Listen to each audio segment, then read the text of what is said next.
Salut, bienvenue au Gamma Popcast. Aujourd'hui, c'est super simple. On est très proche pour les gens qui compétitionnent en powerlifting au Québec. On est très proche du championnat provincial. Fait qu'en espérant que les athlètes qui nous écoutent, ben, c'est que leurs préparations vont bien. Mais en même temps, c'est une idée qui m'est venue en tête, c'est de savoir au niveau de la programmation. Donc, il y a beaucoup de gens qui vont demander si c'est préférable de programmer semaine à semaine ou c'est mieux de programmer mensuellement, tout dépendant.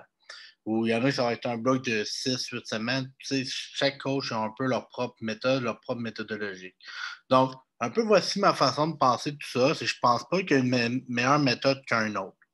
C'est sûr qu'en sachant que moi, je fais les deux. Fait que, j'ai des athlètes qui aiment mieux avoir une programmation, déjà, premièrement, de préférence.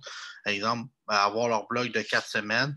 Fait que je vais leur donner leur bloc de 4 semaines. Fait que ça leur permet de situer puis de voir un plan de match où ils s'enlignent pour les prochaines semaines. Il y en a qui aiment vraiment ça. Mais il y en a d'autres aussi que peut-être de faire semaine après semaine, c'est une stratégie qui peut être super intéressante. Euh, Souvent dans les cas de blessure, j'aime ça y aller semaine après semaine. Le seul et unique raison, c'est que des fois, quand on est en période d'une blessure, une convalescence, exemple, que on ne peut pas bencher pendant X semaines, ben, ça se peut que quand on va même recommencer à bencher, ben, on ne veut pas non plus y aller trop rapidement. Fait que c'est dur de prendre le cas de l'évaluation de l'athlète qu'on a semaine après semaine, et je pense que faire une planète de cette façon-là, ça peut être super intéressant. Aussi, moi, j'aime bien ça, faire maintenant de plus en plus des planifs de semaine après semaine, surtout quand on a une bonne communication avec l'athlète. Le pourquoi, c'est que, tu sais, tu sais, nous, de la manière qu'on regarde tout ça, c'est qu'on regarde beaucoup des données quantitatives. On va regarder, bon, le volume qu'il fait, le tonnage, etc. Tu as chacun des exercices. Mais surtout, c'est qu'est-ce qu'on veut voir, c'est prendre le feedback de l'athlète, dire, OK, ben, tu sais, cette semaine, là, tu vois, on est en pic. Par exemple, je suis un pic semaine après semaine avec des ajustements. Ben, c'est de voir comment ça a été la semaine d'avant. Est-ce que finalement, j'ai besoin de descendre un peu l'intensité ou j'ai besoin de descendre finalement un petit peu plus le volume pour pas que les bobos ressortent ou pour pas qu'il y ait des bobos qui sortent justement pour la compétition. Le but, c'est d'avoir nos athlètes toujours en pleine santé. Oui, des fois, on peut avoir des douleurs, des raideurs, faire un faux mouvement X, Y, Z, mais le but, c'est que les athlètes performent en santé. Moi, c'est une philosophie qui est super importante. Fait que, justement, d'avoir les feedbacks et de vraiment travailler avec les athlètes, à ce moment-là, ça peut être une façon de planifier super, super le fun. Puis c'est pour vrai, c'est pas plus long que faire une planif de 4 semaines ou de 6 semaines, puis qu'on leur donne. Puis que justement, s'il y a des choses qu'on doit modifier ou adapter, on peut le faire directement, direct dans la programmation, semaine après semaine. Puis de travailler aussi sur le volume, peut-être même de le pousser encore plus semaine après semaine, puis de voir que les résultats peuvent vraiment augmenter. Fait que ça, c'est la façon de voir les choses. Aussi, d'offrir une programmation qui est mensuelle, mais ça dépend aussi du coach. Parce que il y en a qui vont dire, tu fais ça, puis c'est vraiment pour le mois. Mais c'est sûr que si c'est une liberté de dire, ben, gars, voici ta panique pour le mois, mais si on a des modifications à faire, on va les faire aussi, on va les ajuster en cours de route. Fait que si on voit qu'après 2 semaines, finalement, le volume ou il est trop intense ou les entraînements sont juste trop intenses puis ils ne récupèrent pas bien.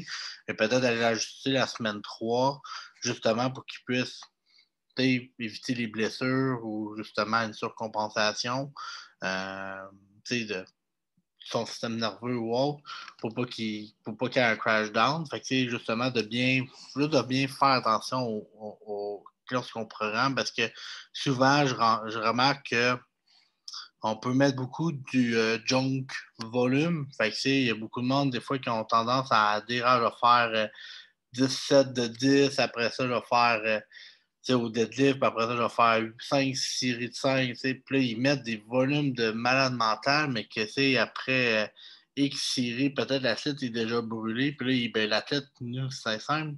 On continue pour forcer parce qu'on paye, on paye le service, on fait confiance au coach, etc. Mais finalement, si le feedback ne se rend pas, si ça ne rend pas au coach pour dire, hey, t'es bien trop malade ou autre, je suis déjà blessé, mais j'ai mal partout, peut-être que justement, de faire des ajustements dans la programmation, c'est super important.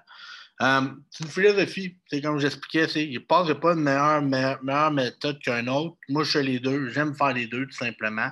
Je pense aussi que ça vient beaucoup de l'athlète. Il faut que l'athlète adore ça. s'il y a des athlètes comme ça, prévoir, puis justement de voir un peu, se mettre des objectifs dès le début de semaine, ben, mettons semaine 1, puis se mettre des objectifs à semaine 4, ben, ça, c'est quelque chose qui est important. Il y en a, ben, ça peut être une stratégie super importante aussi pour eux autres.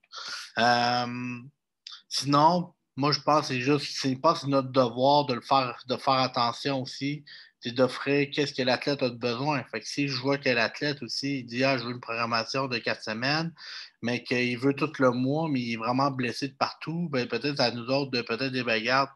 Oui, ça se ferait, mais en même temps, tu es tellement limité dans certains accessoires, certains mouvements que ça serait préférable. Puis quand tu vas revenir plus en forme, là, on retombera dans des blocs d'un mois. Puis, je pense de s'ajuster dans ces situations-là, ça peut être aussi pertinent.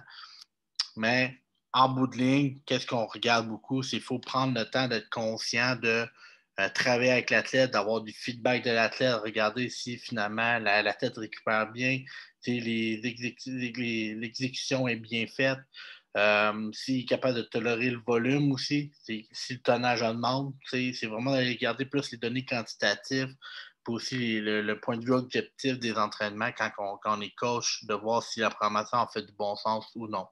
Je pense que ça fait pas mal le tour. Est-ce qu'il y a un ou l'autre? Non, ça dépend de chaque personne. Ça dépend comment toi tu vois les choses. Moi, j'aime faire les deux. Ça dépend de nos athlètes aussi. Il faut les écouter. C'est eux qui s'entraînent après tout. C'est eux qui se défendent au gym. Nous, on est là pour les défoncer. On amène une structure, un encadrement. Mais aussi, c'est important que les athlètes aiment avoir qu'est-ce qu'ils ont. Simplement comme ça. Si vous avez des questions, c'est vraiment en fait, c'est vraiment une petite vidéo assez short, mais c'est vraiment une idée qui m'est venue dans ma tête. Je dis, il faut vraiment en parler, voir si ça a vraiment un aspect efficace. Fait que, à ce moment-là, vous pouvez aussi faire votre propre, si vous êtes coach, vous pouvez faire aussi vos propres affaires de votre côté.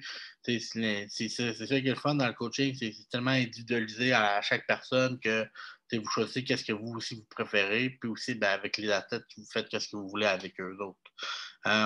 Si vous avez des questions, n'hésitez pas à partager. Venez m'écrire sur les réseaux sociaux. Sur Instagram, Gamma Performance, D-Baramba Powy, P-O-W-Y. Sur Facebook aussi, Gamma Performance. On est sur YouTube, on est même sur TikTok avec Gamma Performance.